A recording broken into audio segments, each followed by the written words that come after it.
Puji Tuhan, hal yang terpenting dalam kehidupan ini adalah ketika kita bisa menemukan apa panggilan yang Tuhan mau kita kerjakan dalam hidup ini. Dan hal yang berikutnya adalah yang di mana Anda bisa bergerak sesuai dengan panggilanmu.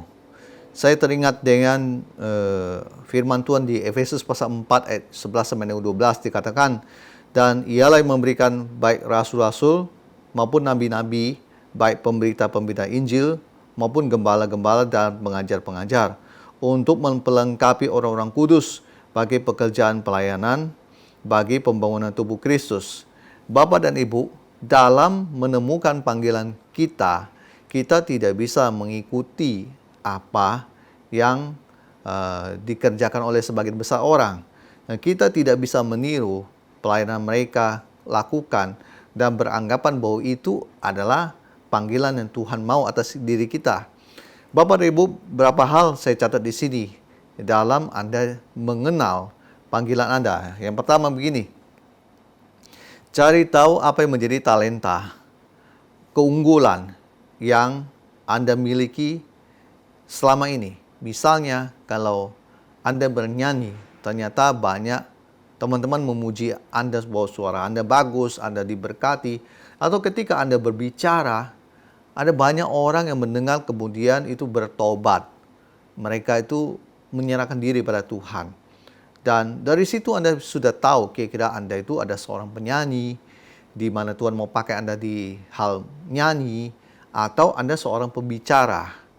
Bapak dan Ibu, kalau kita melihat dari apa yang selama ini kita kerjakan dan lakukan, ternyata kita unggul di situ, harusnya kita memberi sebuah perhatian bahwa ini mungkin yang Tuhan mau kerjakan dalam hidup Anda. Hal yang berikutnya begini, untuk mengenali pelayanan di mana dalam 5 jawatan tersebut tidak bisa dilakukan dengan tes psikologi seperti yang dilakukan oleh beberapa gereja. Dan saya melihat bahwa mereka melakukan hal yang salah dengan cara memberikan tes psikologi dan menyuruh orang mengisi berdasarkan hasil yang mereka isi. Misalnya contoh, orang itu tersebut adalah orang yang berani berbicara, berani menyatakan kebenaran dan sebagainya. Terus langsung digolongkan bahwa dia ada seorang nabi. Saya berkata bahwa itu salah. Dan tentunya seorang nabi adalah orang yang bisa bernubuat, bukan hanya cuma bisa berani berbicara. Nah, untuk bisa menemukan apakah panggilan Anda itu adalah nabi, rasul, penginjil, gembala, guru, Anda hanya bisa melakukan dengan doa. Dan lewat doa itu Anda meminta Tuhan menunjukkan lewat mentor Anda atau gembala Anda, hamba Tuhan yang biasa bersama dengan Anda. Dia yang bisa mengetahui Anda itu ada di mana. Begitu. Puji Tuhan. Hal yang ketiga begini.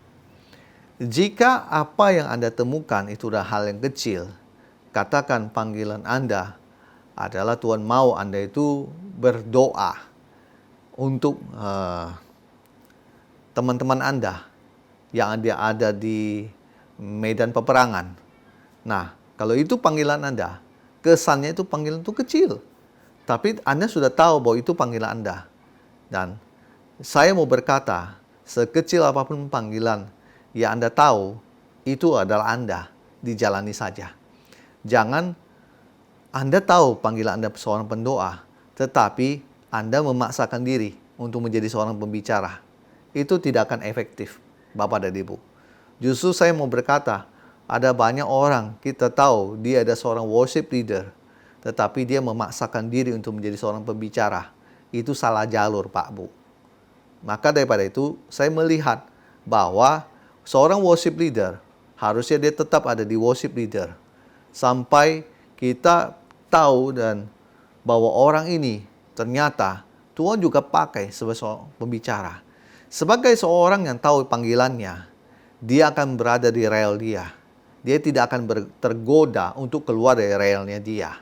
Tapi seringkali banyak orang hanya tertarik untuk berbicara. Dia tidak tahu kalau panggilan dia ada seorang worship leader. Pujian penyembahan yang dia lakukan bisa membuat orang banyak terjamah oleh Tuhan. terjamah oleh Roh Kudus. Tetapi karena dia pindah haluan menjadi seorang pembicara, apa yang Tuhan karuniakan pada dia tidak difungsikan dengan maksimal. Itu ada sebuah kesalahan. Bapak dan Ibu, kalau orang yang bergerak, orang yang menemukan panggilan dia dan bergerak sesuai panggilan dia, itu menurut saya, itu adalah orang yang tahu di mana seharusnya dia berada. Hal yang berikutnya, saya mau berkata begini, Bapak dan Ibu, ketika Anda menemukan apa yang Anda tahu bahwa Tuhan mau Anda lakukan itu, seperti Anda adalah Tuhan tetapkan sebagai menjadi seorang penginjil, harusnya Anda itu mencoba untuk melakukan dan menekuni panggilan Anda itu. Maksud saya menekuni dan nanti menjalani.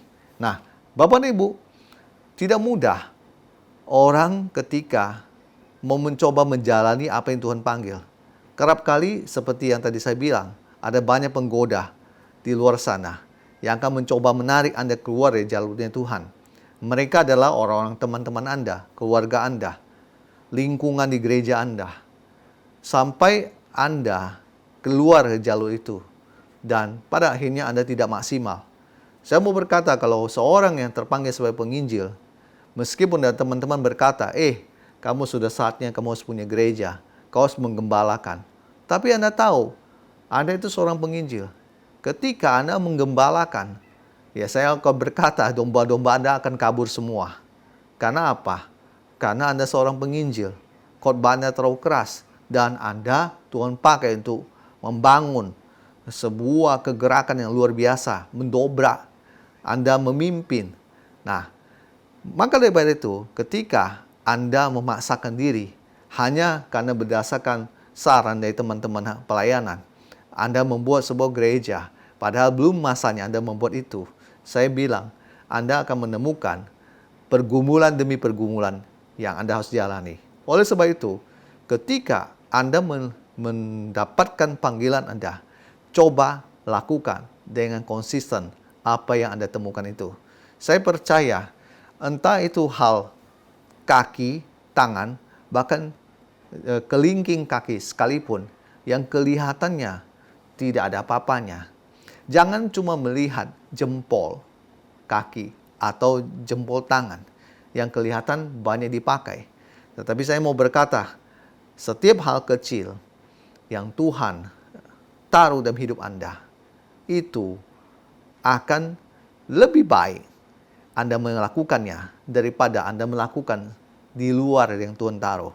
Saya percaya Tuhan menempatkan setiap orang, Dia panggil untuk melakukan pelayanannya yang luar biasa. Terpuji nama Tuhan Yesus. Tuhan Yesus memberkati kita semua. Haleluya. Amin.